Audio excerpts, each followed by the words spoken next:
J'ai envie de vous parler d'une formule mathématique qui permet de calculer la fin de la pandémie. La voici. Alors ça ne vous dit probablement pas grand-chose vu comme ça, pourtant c'est cette formule qui guide les gouvernements depuis le début de la crise. Les citoyens sont tenus de rester chez eux. Nous avons une arme qu'il faut utiliser, qui est le vaccin. Tout y est. Vaccin, variant, confinement. Une fois que vous aurez compris comment fonctionne cette formule, vous aurez toutes les clés pour comprendre comment gérer une épidémie. Vous serez même capable de calculer quand et comment on reviendra à la normale.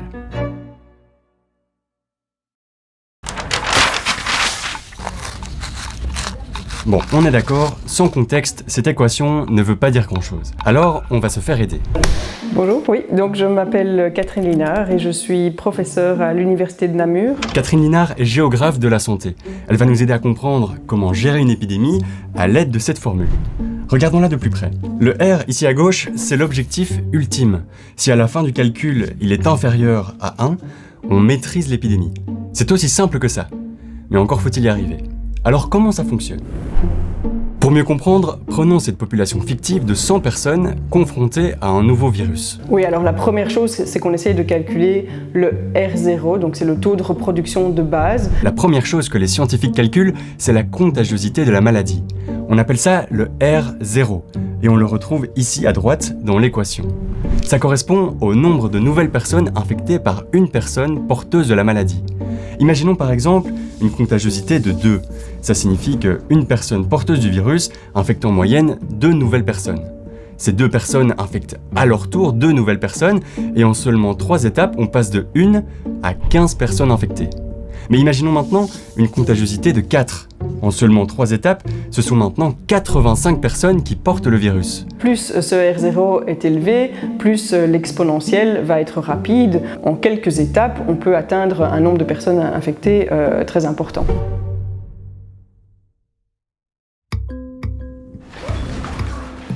Début 2020, les scientifiques estiment que le Covid-19 aurait une contagiosité aux alentours de 3.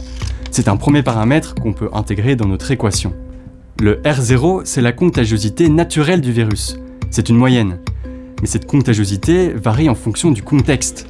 Par exemple, le 19 février 2020, 43 000 supporters italiens se rendent à Milan pour un match de football entre Valence et Bergame. Quelques jours plus tard, les hôpitaux de Bergame sont au bord de la saturation. Insomma, si sono affollati nello stadio, quindi certamente quella sera c'è stata un'occasione di forte diffusione del virus. Même si ce n'est probablement pas l'origine de la pandémie à Bergame, des dizaines de milliers de personnes entassées dans un stade et dans des transports en commun bondés ont probablement permis à un malade d'infecter bien plus que 3 nouvelles personnes. C'est ce qu'on appelle la contagiosité effective du virus, celle qui prend en compte le contexte. On la retrouve ici à gauche dans l'équation. C'est ce fameux chiffre qu'il faut garder en dessous de 1. Si on arrive en dessous de 1, donc une personne va chaque fois en moyenne contaminer moins d'une autre. Ça veut dire que si on continue comme ça, au fur et à mesure, le nombre de personnes infectées va progressivement diminuer pour finalement que la maladie disparaisse. Donc si ce R reste sous 1, la maladie va progressivement disparaître. Ok, revenons maintenant à notre équation. En réalité, on peut la voir comme un système de plomberie. On a d'un côté un réservoir avec la contagiosité naturelle du virus aux alentours de 3, et de l'autre, une jauge, un objectif qui est de maintenir la contagiosité effective du virus inférieure à 1. Entre les deux, il y a le contexte, qui est symbolisé dans l'équation par 2 grands leviers. Ce sont des vases communicants, là. Il faut garder ce R sous 1. Le premier levier, c'est celui des barrières physiques entre les individus. On peut par exemple imposer une distance d'1,5 mètre entre tout le monde. On peut aussi porter un masque, une barrière physique qui empêche le virus d'entrer dans notre corps. Sauf qu'à ce moment-là, on n'en a pas assez. Le sujet fait débat depuis le début de la crise sanitaire, la pénurie de masques et de matériel pour le personnel médical. Si on pousse le levier au maximum, on isole tout le monde. C'est évidemment très efficace, mais ça a des conséquences sur la santé mentale, sur l'économie, sur l'enseignement. À ce moment-là de la pandémie, on ne mesure pas encore bien la dangerosité du virus et un isolement généralisé semble disproportionné. C'est quoi les mesures que vous avez imaginées ? C'est le confinement ? C'est demander aux gens de rester chez eux ? C'est quoi les scénarios ? Il y a tous les scénarios selon le nombre de patients. Maintenant, on est dans une situation où il y a une patiente qui se trouve à l'hôpital. Il faut rester calme, c'est une grippe. On le sait, c'est finalement le confinement qui sera choisi pour faire face à la crise. Mais pourquoi cette option-là ? Pourquoi ne pas d'abord avoir utilisé le deuxième levier ? Ce levier, c'est celui de l'immunité collective. Il agit directement au niveau des individus et de leur résistance au virus. Car si autour d'un malade, tout le monde est immunisé, le virus n'a nulle part où aller et finit par disparaître. Il y a deux formes d'immunité. La première, c'est l'immunité naturelle. On l'obtient en tombant malade et en survivant à la maladie. On a alors des anticorps naturels qui nous permettent de résister à la prochaine infection. Le problème, c'est qu'il faut tomber malade et donc s'exposer aux effets négatifs de la maladie. On risque d'en mourir ou d'avoir des séquelles à long terme. C'est pourquoi, depuis plusieurs centaines d'années, les scientifiques ont développé une méthode qui crée des anticorps artificiels via la vaccination. L'intérêt de la vaccination, c'est donc de faire augmenter ce taux d'immunité de la population, mais de façon beaucoup plus sécurisée, on va dire, que par l'immunité naturelle, puisque avec la vaccination, on n'a pas les décès qui l'accompagnent. Selon la formule mathématique, pour se passer complètement des mesures de distanciation physique, il faudrait immuniser 70% de la population. Sauf qu'à ce moment-là de la pandémie, on n'a pas encore de vaccin. La seule option est l'immunité naturelle, il faudrait donc qu'une immense majorité de la population tombe malade, avec un risque de décès potentiellement important. Cette stratégie-là a été très vite mise de côté parce que les taux de mortalité en fait étaient trop élevés.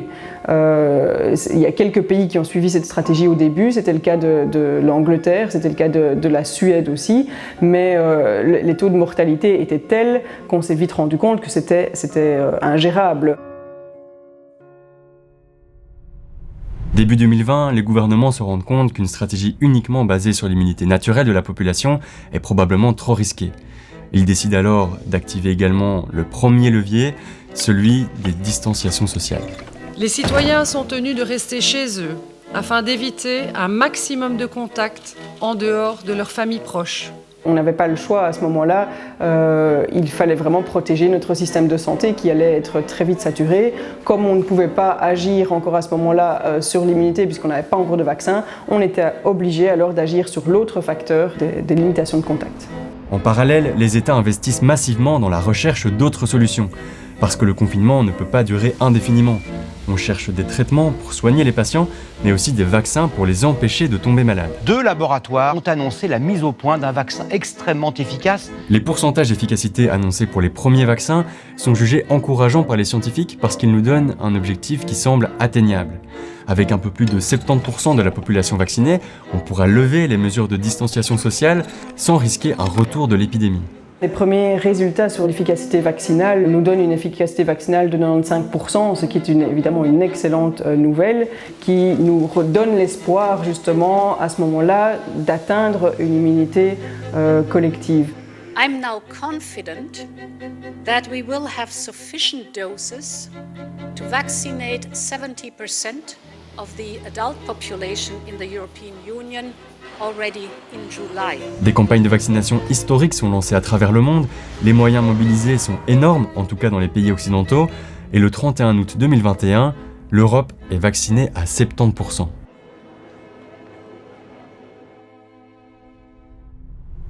Les chiffres épidémiologiques se dégradent jour après jour. La situation sanitaire inquiète le gouvernement, tous les indicateurs sont au rouge. Depuis maintenant 2 mois, le seuil d'immunité nécessaire pour lever les mesures de confinement a été atteint. Mais alors pourquoi n'est-on pas encore sorti d'affaire ? Un facteur qui a fortement changé la donne, c'est l'apparition du variant Delta. En fait, depuis le début de cette vidéo, on réalise notre calcul sur base du virus original, celui qui circulait en Chine début 2020. Sauf qu'en se propageant à travers le monde, ce virus a changé. Certains de ses paramètres ont été modifiés. C'est ce qu'on appelle des variants. Il y a d'une part le fait qu'il est plus contagieux, ça c'est une chose, et puis il y a autre chose, c'est que le vaccin est un petit peu moins efficace contre la transmission. Si on adapte ces paramètres dans l'équation, le résultat est tout de suite différent. Et le pourcentage de personnes actuellement vaccinées ne semble plus suffisant pour maîtriser l'épidémie. Ce n'est même plus certain que l'immunité collective de la population soit un objectif atteignable. C'est vrai que ça semble beaucoup plus compliqué aujourd'hui d'atteindre cette immunité collective. Donc ce qui va se passer, c'est que le virus va probablement continuer à circuler. Alors, quand allons-nous retourner à la normale ? La réponse n'est évidemment pas simple. Depuis le début de la pandémie, l'équation est la même. Ce qui change, c'est le virus. Le plus gros obstacle à une vraie sortie de crise aujourd'hui, c'est l'apparition de nouveaux variants plus contagieux, plus mortels, plus résistants aux vaccins. C'est pourquoi, même s'il n'est pas possible d'éradiquer complètement le Covid-19 et même si l'immunité collective ne semble plus spécialement être un objectif atteignable, les scientifiques appellent à réduire au maximum la circulation du virus. Ils demandent de rester prudent, même si on est vacciné. Ils demandent de continuer à développer des nouveaux traitements et surtout d'aider les pays où les soins de santé sont moins développés. Tout ça pour éviter que le virus ne mute à nouveau et qu'il faille une fois de plus tout recalculer. Merci beaucoup d'avoir regardé cette vidéo, c'était le tout premier décryptage de cette saison LN24+. Si ça vous a plu, n'hésitez pas à laisser un pouce bleu sous la vidéo et à vous abonner pour ne rater aucun de nos prochains décryptages. On est aussi curieux d'avoir vos retours sur cet épisode-ci. Vous aviez déjà entendu parler de cette formule mathématique ? Ça vous a mieux aidé à comprendre le fonctionnement et la gestion de la pandémie ? Dites-le nous en commentaire et à la semaine prochaine pour un nouveau décryptage.